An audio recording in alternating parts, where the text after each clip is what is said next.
All right, welcome to the Fuzz Club, and today we are talking about Hazemaze and Blinded by the Wicked, which came in at number 6 on our top albums of 2022 episode. So we're excited to talk about it a little bit, and we're doing things a little bit different on this episode. We're talking with Ludvig from Hazemaze here in the first half of the episode, and then we'll get back to our regular Fuzz Club discussion around the album and stuff. So Blake and Ludvig, thanks for being here to chat about the album. Thanks for having me. Yeah. So, like I said, this came in at number 6. It was a great album, and one of those albums that I was happy to dive into for this episode and explore a little bit more. I was aware of your albums prior to this, but this one really kind of blew me away. It was great. Thank you. Appreciate it. There's also been a recent announcement about your hiatus, or whatever you want to call it as a band. I would call it a break, but we don't know when to start again.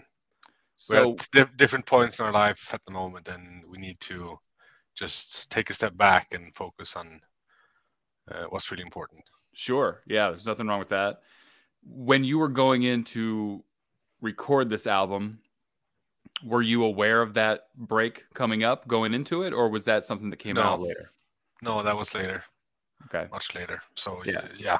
We went into the studio with we've always been a bit between a rock and a hard place when it comes to finding time, because Estefan has always been living in Stockholm, which is an hour from our rehearsal space, and I've always been slammed with work, and the only one that has had time on his hands is Nils. But time changed. I had 2 kids now, so I got to prioritize, and but maybe in the future, we don't know. Sure. We still hang out. We still hang out, and we're friends. So it's nothing good like a fight or anything in the band, so to say. That's good. You're not Fleetwood Mac. No, we're not. No, we're not. And we're not Kiss. We're not Kiss. So yeah. So you didn't know that there was going to be a break. So going into this, it was just business as usual. What was it about? What was different about recording this album? Anything? I mean, to me, it sounds a little different than at least your last album. But was there anything different in your eyes as far as like the writing, recording, anything like that? We had a different idea when we were writing this album. We wanted to find something new. We've always been interested in progress and seeing what we can do differently from the previous album. So this album we recorded, we've always been tuning down 1/2 step for each album. So we're down at C with this album, C standard. And we introduced the organ as well. Mm-hmm. And some minor differences, we thought, but the overall sound came out pretty different from the previous albums. Yeah. So we were I love that touch of the organ. Where did that idea come from? I mean, all of us are fans of 70s rock music. Yeah. So I mean, Deep Purple, Uriah Heep, all of that. We're not great players, but we can make sounds. I guess that's important. Yeah, that's definitely the most important part. I mean, I don't know. I think virtuosity only gets you so far. It's the creativity that really takes you to another level. I mean, you guys are all very virtuosic musicians, but no, you're creative. to me, you well, are. Thank you.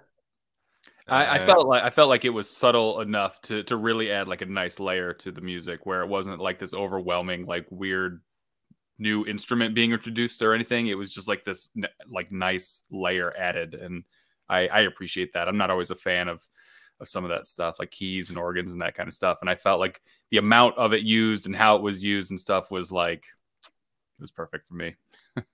Thank you. That was the goal. to just have some other dimension to the music, make it another depth. But I think it was fitting. We didn't overuse it as well. We just used it on a couple of songs. Sure. We've always been joking around about adding different stuff like trumpets and whatnot to the next album, but the organ was enough. So I've heard nothing but amazing things about this album, for good reason. Were there any second thoughts about the break after this album came out, and hearing all the good reviews and accolades and whatnot from it? Yes and no. Of course, it was bittersweet. We were decided, so it was no turning back like that. But but when we saw, after we did the gigs that Heavy Psych arranged in Switzerland, and it was Winterthur and Salzburg. I don't remember the countries at the moment, but after those two gigs, we saw an enormous rise in listening on Spotify. We went from like 10,000 a month to 28,000, 30,000 a month. Nice. So it was a big uprise. But that's fun. The point of playing music is for people to listen to it, right? So that's great. Even if we're not playing at the moment, it's still fun to see that people enjoy our music as much as we do. So Blake, any technical questions about this album? I know that you've been a fan for a long time, and dig a little deeper into the technical specifics of some of this stuff more than I do. Yeah, I'm really curious about. I feel like your tone was a lot sharper. I don't know whether that was specifically the recording or whether you were changing amps or pedals. Was there anything besides, obviously the organ is a huge part of the change from the previous album, but in terms of your sound and your equipment, was there anything different that you were using, or were you just thinking different ways? There was nothing different with the amp, but the recording session was a lot different, because the first album we recorded at my old friend Timmy's, he was studying to be a musical engineer up in Dalarna in Sweden, like 2 hours north from us. They had this big studio, really good studio, but he didn't really have the skills. So the first album, in my opinion, it's a bit bland, or I don't know what the word is, but a bit flat if you compare to the second album, which was recorded at Studio Underjord, like translated Studio Underground to English. Joona Hassinen is a great engineer there.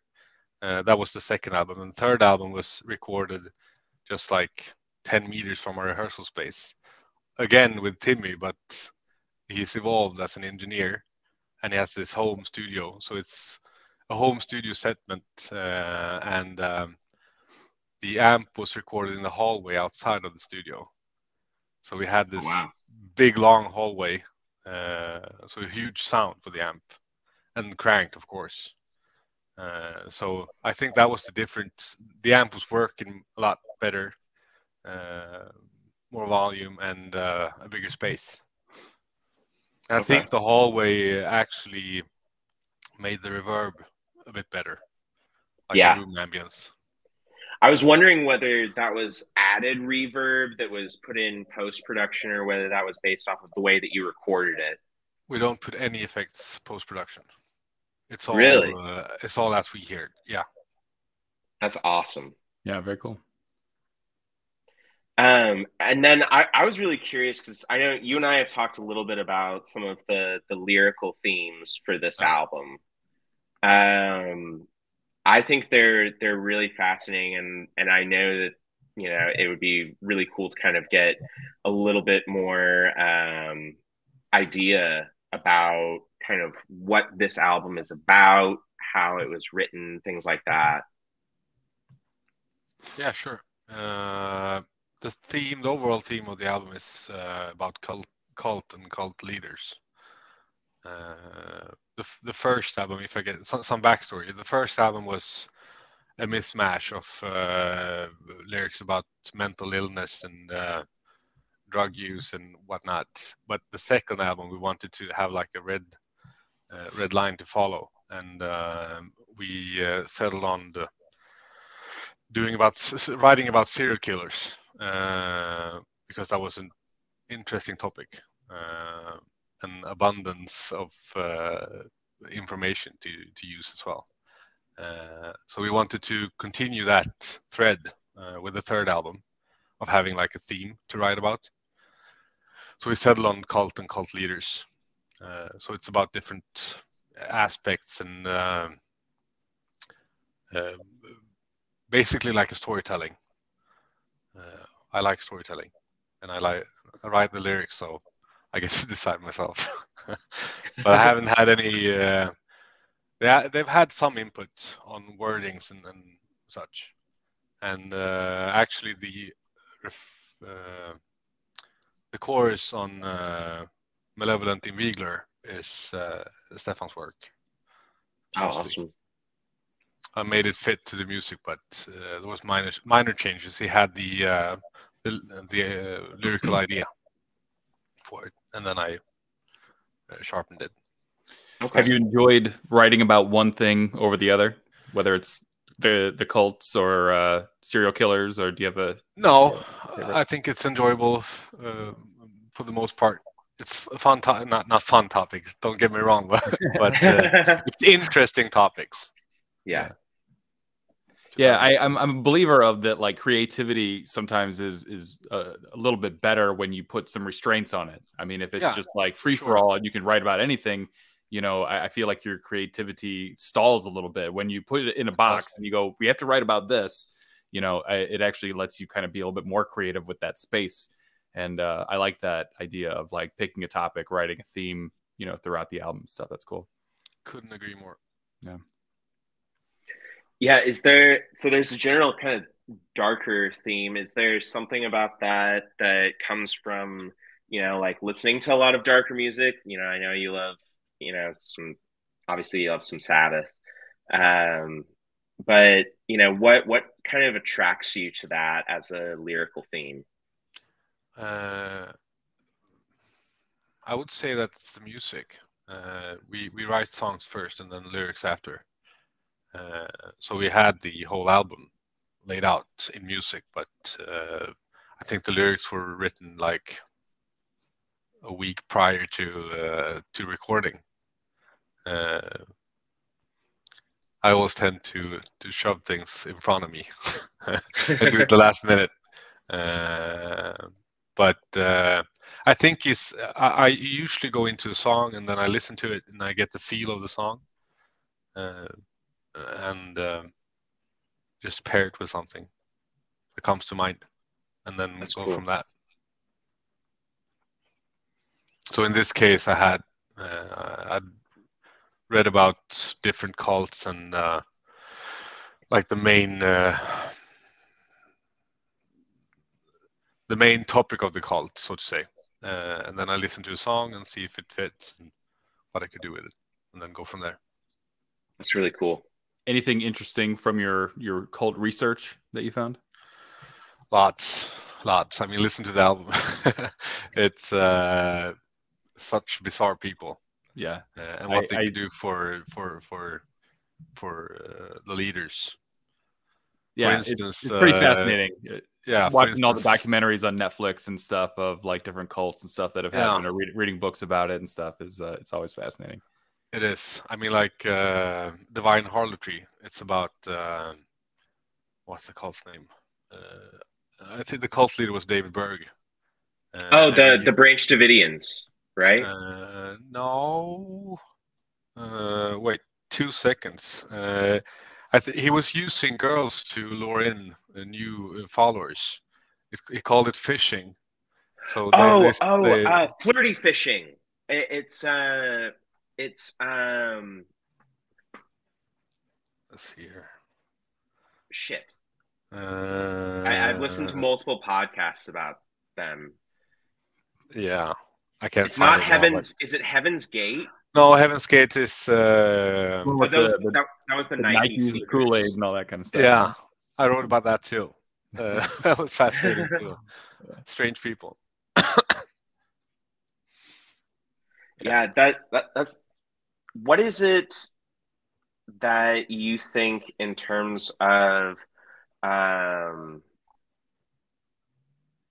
of these lyrical themes? Do you think people are kind of latching onto that? Like, you know, Church of Misery, they're really known for a lot of their stuff about like serial killers, for example. And I feel like they pull in a lot of people. Do you think that you're pulling in kind of some of this kind of general popularity of true crime with some of these topics, or do you think that has any kind of sway? You mean on our listenership, or? Yeah. Maybe. I don't know, actually, to be honest, but yeah, maybe. For us, it was just a simple way to, like you said before, to narrow it down, to make it easy to write. To not have writer's block. I mean, if you have infinite possibilities, it's hard to pick a topic. Yeah. So yeah, there was nothing of that in mind. If that answers you, Yeah, totally. Yeah, cool. I had one last question, if that's cool with you, Ludvig. Yeah, sure. No what was the inspiration behind the cover art? Because it's a really fucking sick cover. Thank you. We were pleased with it as well. We really didn't have anything clear in our minds, so we went in with an empty blanket to Branca Studios, and asked him to listen to the album and see what you come up with. And then we went back and forth, and this particular artwork was very fitting for us, because it was like you have this hill, and on top of the hill you have these figures, and to us they represented the cult leaders, standing above the crowd, mysterious, dark, and controlling. So it was fitting, very fitting, and we loved the color scheme as well. Yeah, Those are cool. Looks great, in my opinion. I totally agree, man. We've always been pleased with the cover arts. It's been a shit ton of work and a lot of stress, a lot of back and forth, but they always come out on top, in my opinion. Yeah, it's really excellent work. Yeah.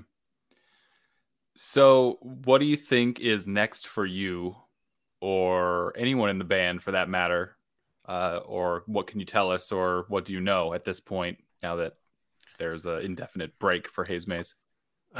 For now, we're trying to get through all of the merch orders.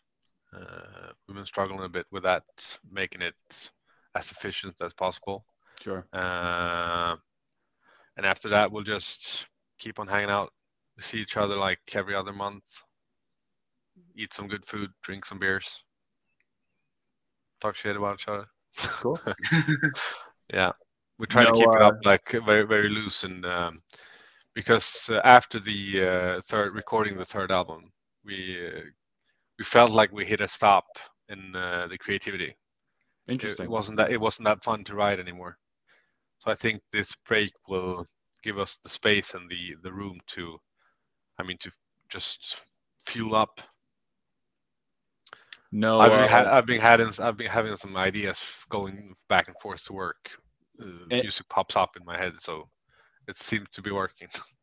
Any solo albums or anything like that being concocted? No, nothing like that. Gotcha. I had this minor blues project, but that's on ice too. I need to focus on my kids and my work. Right on.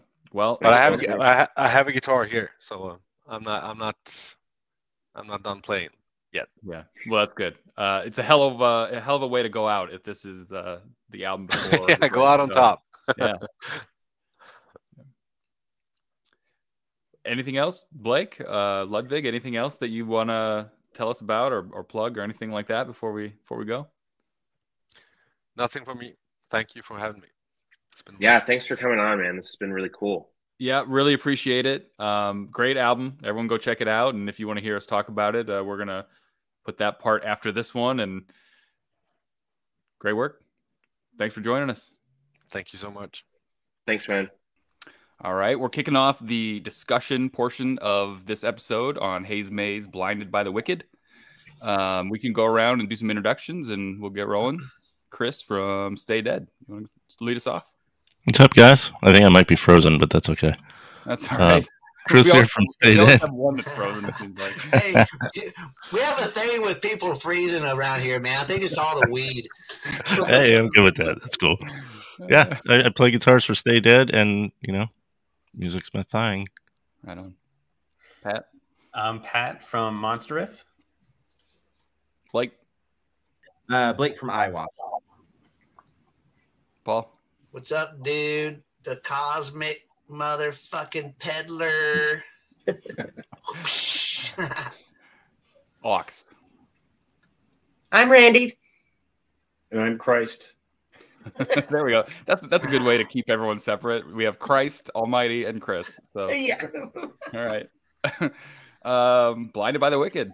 It came in at number 6 on our end of the year list for good reason. Any initial thoughts for those of you that voted this one real high on your list? It's too low on our list.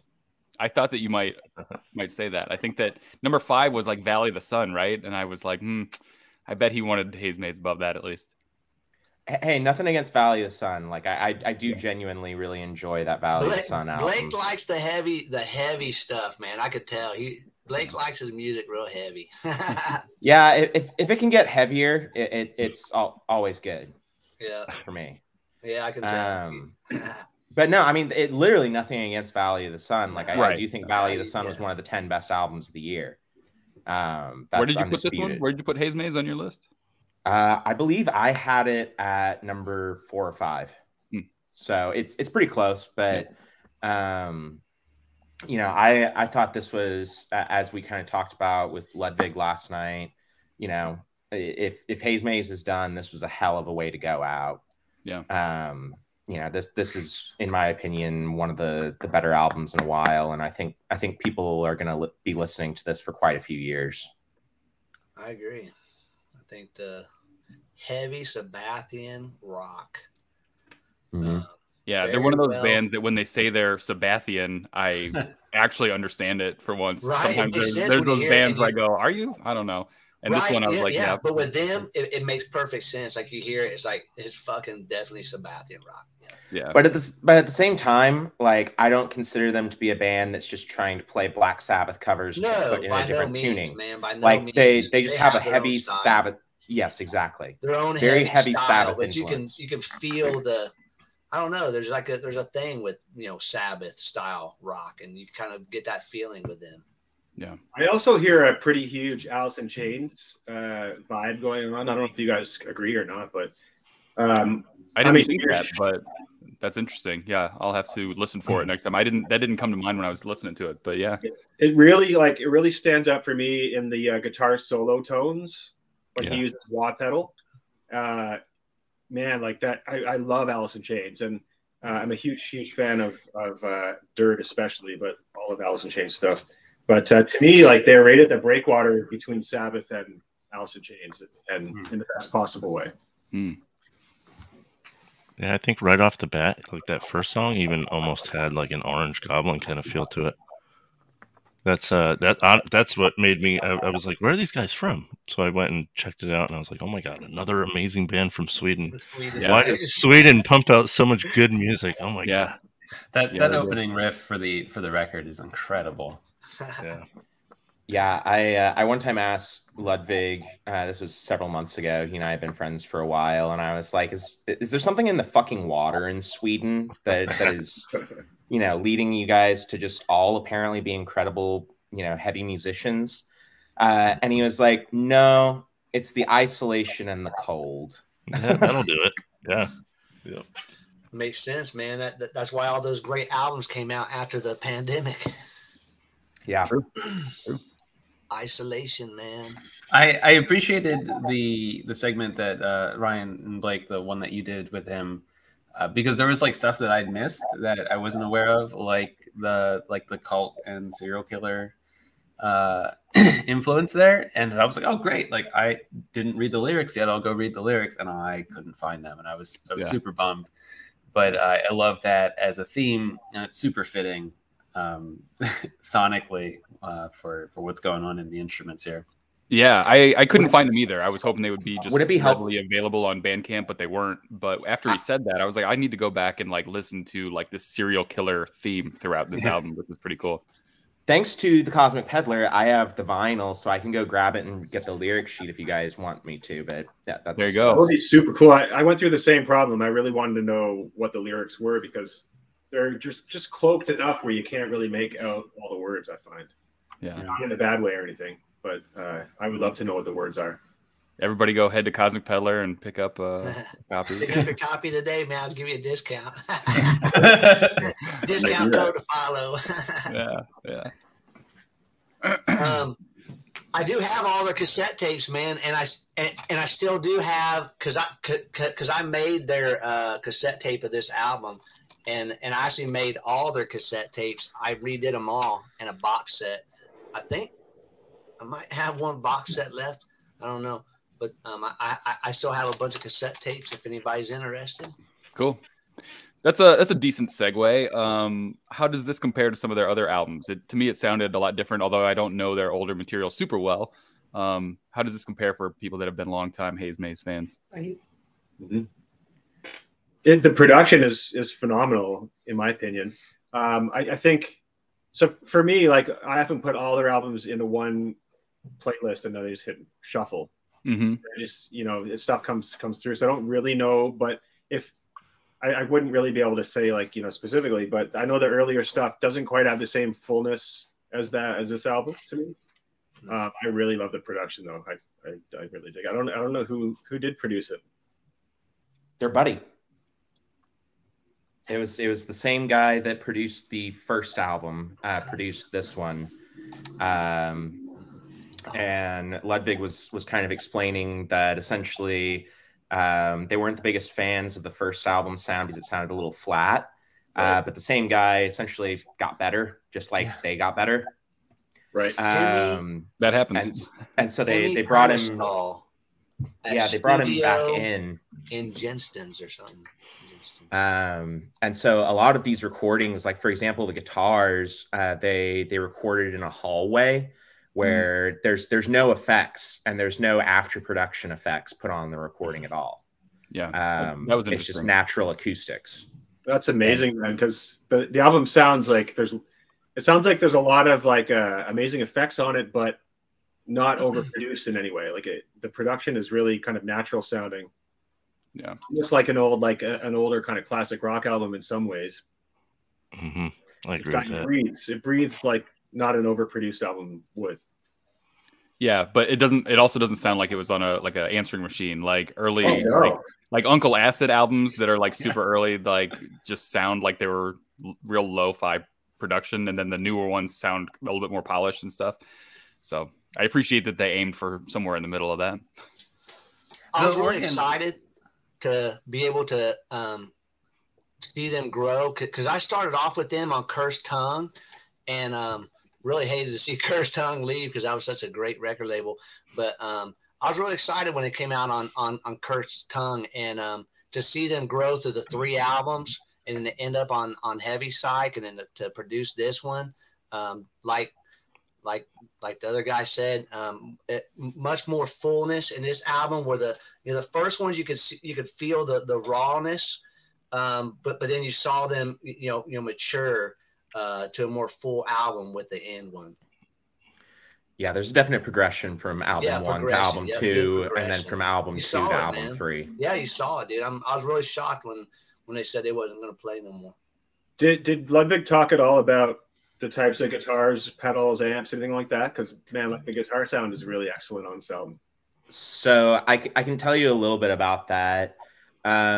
Ludvig is real big into SGs and lawsuit guitars. Okay. So he's big into Greco and Bernie, getting the actual lawsuit ones, not the new, Grecos. As for effects, it's literally just his Marshall. Really? Yeah. It's I've never actually seen this model of Marshall before. He sent me a picture of it after we recorded last night. We were kind of talking about different types of gear, and it's a JMP, Marshall JMP. Okay. He must have used wah at some point, though. I definitely hear wah at some point. Oh yeah, I think there's wah, but I think when I say like they didn't use effects, like they weren't using distortion pedals and stuff. Wow. That's cool. Yeah, so it's just pushing an amp at max volume is how they got their sound. And then just natural room reverb. Yep. Cool. It's pretty fucking metal. I like that. Nice. I mean, it's old school. Yeah. Well, that's what I'm saying. That's that Sabathian feel that we were talking about. You know. Yeah. So this might sound like maybe a dumb question, but what is it about this album that separates them so far apart from the other quote unquote Sabathian type bands that go for this kind of sound, but didn't make it to number 6 on the year end list or number 3 or whatever? Like there's plenty of them out there. There's plenty of bands doing a similar sound to this. What is it about this one, either musically or lyrically or production wise, or a combination of all those things that make it such a year end top 10 album? I think visibility helps out a lot, man. You know, the visibility that they acquired from being on heavy psych sounds, and that just, you know, getting out there helps out a lot, I think. So they were at that level where they were able to get there. Yeah, they do seem to have a really good reputation. I mean, I know a lot of people were psyched when this one was coming out and all that. So yeah. For myself, it really came down to the vocals and the way it kind of gave this haunting but really wonderfully Sabathian, I guess we could say, sound. It really touched a lot of feels for me into my 90s grunge that was a lot slowed down, but yet there was that catch to me. Whereas I think a lot of bands that don't make my top 10s or top 20s, it almost does come down to the vocals for me. Yeah. Let's take a shot every time we say Sabathian, by the way. Everyone take a shot. There's a certain kind of sinister element to the vocals that I really dig, that kind of sets them apart. And I really like the way that that the whole band takes their time. Like the music really breathes. It's not trying to like be fast and, you know, overpoweringly heavy in any way. Like it's like they're just kind of doing what they're doing without trying to prove anything to anybody. Yeah. And I know it's not a really articulate way to kind of explain what I mean. You almost have to experience it, but it's like it takes its time. Yeah. There's other stuff maybe sounds a bit rushed or forced. Yeah, exactly. Yeah. I guess some of the other bands that have that similar sound, it's always one thing that stands out to me that I don't like. And it's always like there's too much organ or something. And this one was a good amount. The production's too shitty, and this one was great. The vocals just aren't right, and these vocals felt right to me. It's always like one thing that sticks out, whereas this album just got it right across the board, I guess. I mean, at the end of the day, what it sounds like is it sounds fucking professional. You know? Agreed. It sounds like people who really dedicated themselves to their craft and decided to deliver, a really fully developed product. It's not. It doesn't have that kind of demo-like quality that I think you sometimes get out of these quote-unquote Sabathian bands. Yeah. I mean, nothing against that. I think raw recordings can be cool, but I do think you should put some effort into it. Yeah, I was curious how you would feel about the production, Blake, because I think you've mentioned on this podcast you like your Doom to sound a little lo-fi, if I remember correctly. I mean, I don't know that I would, if I had to choose a genre, maybe I would choose Doom to describe Hazemaze, but I think they're more of like a classic hard rock band. And I think that's, I think Ludvig would be more likely to say they're kind of a hard rock band as opposed to, a doom metal band. So it has to be Doom specific to you to be like a low production?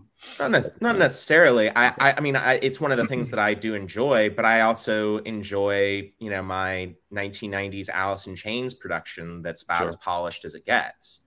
So, you know, I think it depends on the songs. Yeah. Mm-hmm. And there's a lot going on in this album, and so you need that high level of production. Yeah. I'd agree with you, Blake. It's not really like, doesn't have a lot of doom elements, but it has that sinister evil quality to it. Yes. Maybe, you know, kind of make a doom-esque or, you know, doom, a little bit doom, but it is very much rock and in the pure rock sense. Yeah. I found it like nice and chunky. Has some good chunky parts, some chuggy parts. That's what I love. Did you say chuggy or chunky? Oh. I said both actually, chunky and chuggy. I love the chug. Yeah, but yeah, I think that's sort of what set it apart from if you're gonna pile them into the doom thing, which I don't think I would necessarily do that either. I see some doom elements for sure in them. There are some droney kind of elements, but overall, I'm kind of with these guys. They're definitely have an upbeat certain feel at times and almost that Orange Goblin kind of rock feel at times. Okay. Well, I don't want anyone at home to get sober, so let's say Sabathian a few more times real quick. Sabathian. Sabathian. I think that to chime in on this one, I think this album is just so well developed. It's very easy to say I'm going to write a Sabathian album, so then you have a song, and the song structure is here's the guitar, here's the bass, the drums come in, and we're going to do that for 4 minutes, and then we're going to repeat that for 12 tracks. And listening through this album, every song is distinct. Each song has its own fingerprint, and so there's no boringness throughout this record. Yeah, there's really not. I like that little metal they did in the middle too. That was a good break. Yeah, I think Blake hit it on the head, and we talked about the professionalism of this band, and I'm sure that'll be seen in the interview that you guys had. But they're a very professional band who take their craft very seriously, and I think it was shown in this album. Very much so. Yeah, I stay dead, Chris. You were right about that kind of middle interlude. I don't recall. I think it's like in Latin, the title or something like that. Don't even ask me to try to. The acoustic piece that's like Orchid from Black Sabbath or something like that. You know, they're doing the light and shade elements that Tony Iommi always said was the real key to having the, here we go again, Sabathian sound. Damn it. You know. Sectatores or Principes. Yeah, I didn't want to say it, dude. Gold star for you, sir. Sectatores. I couldn't do it. Or Principes. Yeah. I don't know if you guys looked it up. I know what it means. Oh, what does it mean? You want to know? It means followers and leaders. Oh, that's cool. Which I guess kind of plays into that cult leader, serial killer thing that was going on, right? He said this one was about mostly serial killers, right, Blake? And it was no. Album 2 is about serial killers. Album 3 is about cults and cult leaders. Oh, okay. I must have had it mixed up. All right. Yeah, followers and leaders. Gotcha. This is the first I've actually heard of them, and I'm sold. I texted Ryan earlier the week. I'm like, this is awesome. Yeah. So well, I'm a huge fanboy of these guys. Absolutely. So, yeah. Aawks, you said something on a previous episode kind of about how your artwork was based on, well, was it based on this specifically, or did it just happen to be a little similar? Oh, no. So I was obsessed with this album when it came out. I played it nonstop over and over and over and over again. And it definitely has influenced my songwriting. And so as an homage to the album and the band, the Blue Mountains, we used the Blue Mountains on our album cover as well. Gotcha. It's funny because I don't know who it was from the band reached out and said, neat album cover on one of our posts. And I didn't know he was being sarcastic. So I just said, hey, full disclosure, we stole those Blue Mountains as a homage to you guys. Yeah, that's funny. Bronca Studios is who made this album. Yeah, I love Bronca Studios. Yeah, lots of good stuff. Nice. It's a pretty Doom album cover, I would say. Yeah. Oh yeah. Yeah, it definitely. It looks like a Doom album. Yeah. That has that leader and follower kind of thing going on it. Yeah. That's cool. Right. Mm-hmm. Staring you down. Yeah, I mean, I think what's interesting is that I think the light, the brightness of some of the colors, you know, like having that kind of, I'm colorblind, so I'm guessing that's blue. You know, you're kind of used to like red and black as a Doom cover, or black and white, or black and gray, or stuff like that. And I think it's kind of shows that they know that they're kind of lumped in with Doom, and so they definitely have that kind of visual experience. But the colors, I feel like, show we're a little different. I'm gonna throw out a little theory. I just came to me now because I was reading about cults last night, and what's the cult where they all killed themselves so they would be ascended into like a Heaven's Gate? Heaven's Gate, yeah. Heaven's Gate, yeah. Heaven's Gate. So I'm going to throw out a theory that this is because they were to become aliens. Maybe this is the place where they've gone, and you know, these are the aliens now that they've become, because like it kind of has that otherworldly, like sci-fi almost look, but like a 70s sci-fi look to it to me. Right. We can talk about Heaven's Gate with Ludvig a little bit, didn't we, Blake? I don't know. Yeah, and also just for the listeners who are now hearing the second part of this, as Ludvig and I stumbled around trying to name the cult that was fishing for followers, it was Children of God. So there is a song about Children of God as well. There you go. Yeah. We discovered that about 5 minutes after we stopped taping. So.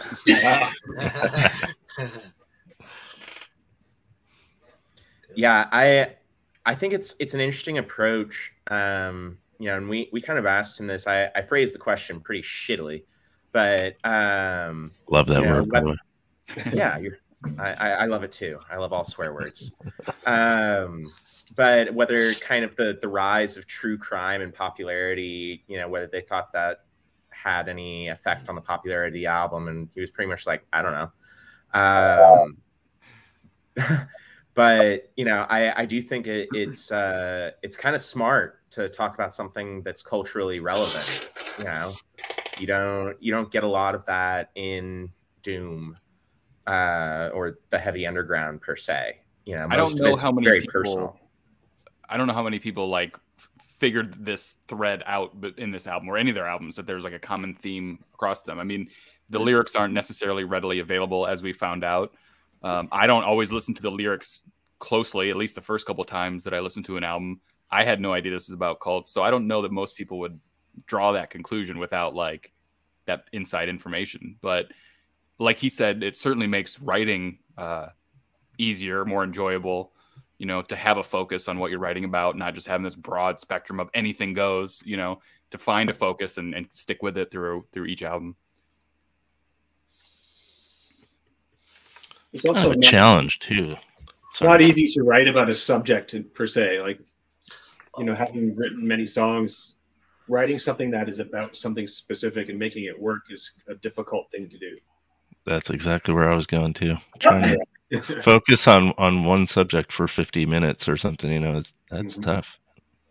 You gotta know what you're talking about a little bit. He must have done a lot of research on serial killers and cults, which must have been fun. Yeah. I mean, there are worse things to read about. I mean, it literally is fun. I mean, I watch plenty of things about serial killers and cults. So yeah, she's a nut for it, man. Do you think we'll see Hazemaze as guests on like Crime Junkies and other podcasts? I'm gonna guess no. I would listen to that, but it would be cool. Yeah. Well. Any final thoughts on this album? Favorite song? Ooh, Luciferian Rite was my favorite. Divine Harlotry. You have a favorite? That's a real. I like all of the songs. Like, there's a pretty solid album all the way through. I did, man. I don't know. I think my favorite is the final song, which I'm not even going to try to pronounce. It's Malevolent in Vagler. Yeah, Malevolent. Yeah. I have bunch of degrees in words, and I can't pronounce a word from a doom band. That second song with that chunky intro, anything that makes me want to start kicking babies, I'm like, yeah. Yeah. So I think song 3, probably Ethereal Delusion, is the one that like immediately stands out for me, where I just like that chugging part. I like how grimy and slow, and like the tempo doesn't, it just plods along in the grimiest, most great way. And the outro solo is phenomenal. Like I love that outro part so much. So, but I do love the whole album. Yeah, I think that we named just about every song on there as our favorite. So right? that's a good sign, man. That's a good Hell sign yeah. of an album. Badass. I mean, I think that says that there's a lot to listen to here. There's I have a lot of depth and quality. Yeah. Did he talk at all about the name of the first song, the meaning of that? In the night of the night for the dark, or something, I think it's called? We didn't talk about it. Maybe I'll write him and ask him what it means. In the night of the light for the dark. In the night of the light for the dark, right? Yeah. It's an odd title. It is an odd title. It's almost like a little funny. Yeah. I don't know. But in the stream of occultism, I feel like that would have an actual meaningful stripe into the night of the light. You're talking about ascending to a greater, like when you're talking about like Heaven's Gate and stuff, they're always looking for some greater purpose or greater design than what we live in. And so the night of the light or the dark, it's that idea that they're in that belief that they are something higher than, holier than, better than against his followers. But then that's the darkness. It's like, it turns into something less than enlightening, Yeah. Mm-hmm. Yeah. Just as an idea. It's definitely poetic. Oh, big time. Mm-hmm. Yeah. Well, with some other episodes, we gave it a ranking, 1 out of 10, but I don't know that we need to do that since we already put it at number 6 on our end of the year list. So probably not really necessary, but it sounds like it was pretty high up there for most of us. Very much so. Amazing. 9, 10, 8, somewhere on there for everybody. I think that was like a 5 or 6, I think. I don't remember. You put it on your list, 5 or 6, or like you think it is a 5 out of 10? No, it was like a 5 or 6 on my list, I think. Gotcha. Yeah. All righty. Final thoughts? Anything else? Well, I'm going to hold my breath and hope that someday we'll see Hazemaze back together. I don't know if that's a possibility, but He sounded open to it. I think that they're taking some time with their families and stuff. It wasn't a bad breakup or anything, so we'll cross our fingers and hopefully see him again in a few years, maybe. Nice. They'll probably come back with something badass. Yeah. Did they ever tour North America? No. So they never came across. See that? I would love to see them live. I've actually never even looked for footage of them playing live. Dude, there's so many bands that don't get to come over here and play. Yeah, I think that's like the biggest thing, for me that I see that I really don't like is it seems like a lot of bands can easily go over to Europe and play from America, but a lot of the overseas bands can't get over here. And even talking to them and trying to help them through the process, I have numerous times. It's very difficult. So we're one of those foreign bands, and so I know getting down there to get a work visa to play down there. Yeah, it's painful, man. Yeah, it's expensive. That's painful. Yeah, it's a work visa, and then there's also the fact that these European bands are in Europe where they can make a lot of money playing live, and then they come to America, and we just don't have the same level of enthusiasm for some of this music, Right. It's not that there's not definitely enthusiasm in America for the heavy underground, but it's not fucking Europe.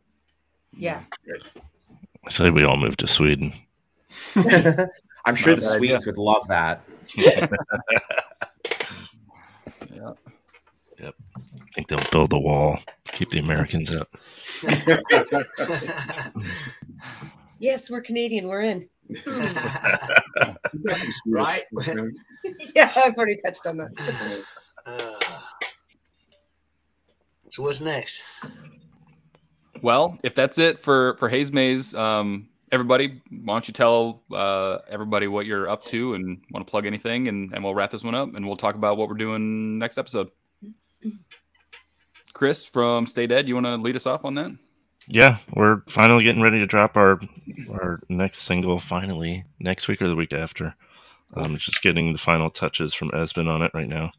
And then Brian hooked me up with Erica Furr, who's going to join us now. She's helping me write another song now. So we're looking forward to that.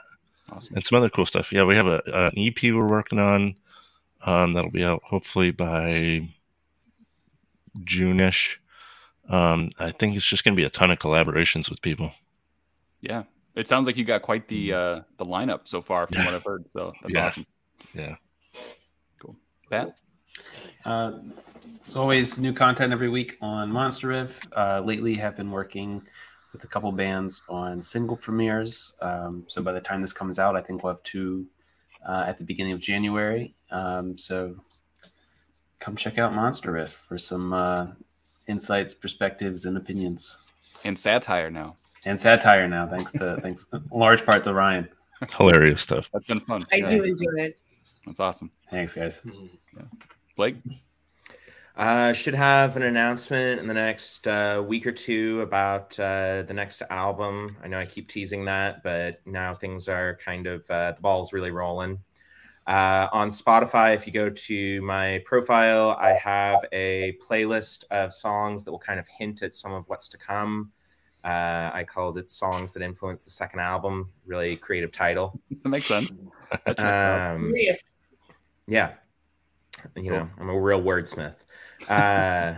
So check that out and yeah, give a follow. Cool. Paul? Wow, I think this is going to be a blowout year, man. There's a lot going on. I signed on to doing record shows all over Texas, so I'm going to be showing up at record shows. I'll be at Stoner Jam this year with Tom from Duel is running Stoner Jam in Austin. That's a South by Southwest. I'll be there with him. I'm already locked in for Ripple Fest. I'm going to set up at Ripple Fest, which will be also in Austin. And not 100% confirmed on this, but my sources are pretty good telling me that there's probably going to be a Heavy Psych Sounds Fest in Houston. And of course I'll be in that one. That's not 100% confirmed, but I feel pretty confident it's in the works. So more on that one. And then I'm going like month 3 on my new store. So I just opened up a new store here in San Antonio. I'm going like month 3 on that. I'm starting to see a lot of people coming in and getting excited about what I have to offer. So that's good. And if people wanted to buy this record, for example, can they go to your online store and grab that from you? Yes. So I do have, dude, I even got copies. I have some copies that I got not too long ago. I went back to Cursed Tongue and I've been trying to get some of his last stuff, man, because I thought everything he put out was phenomenal. And I still got some of the second pressing Cursed Tongue versions of the first album too. So I got the first album, you know, the second album, and I probably need to restock on the new one, but I do have, you know, cassette tapes and I got CDs and stuff too. Right on. Maybe getting you up for those. Yes. For all the Hazemaze. Aawks? Yeah, next week we start our first tour with Sons of Arrakis and a bunch of other bands. Yeah, I've seen those posters, man. It's a good lineup that you guys are running around with. I like them. Yeah, it's going to be a blast, man. I'm really excited about it. So we do the Ontario leg of the tour in January. We take a month off and do the Quebec leg of the tour in March. So it's going to be wicked. I'm excited about it. And the January tour just happens to be over my birthday, so it's going to be a good time. And then the rest of the year is filling up quickly. We got some really good shows with a bunch of cool bands. We're opening for Geezer in May. We're playing with nice. In August, hopefully. That's not solidified, but I'm crossing my fingers. Nice. Just a whole list of other bands. So 2023 is looking good so far. Hell yeah. Awesome. Some stuff that's kind of right on the conveyor belt, before the conveyor belt, like that we will probably be able to talk about next time. Cool. Looking forward to it. All right, everybody, go check out Hazemaze, Blinded by the Wicked, and we'll talk to you later. Later, boys. Right on, guys.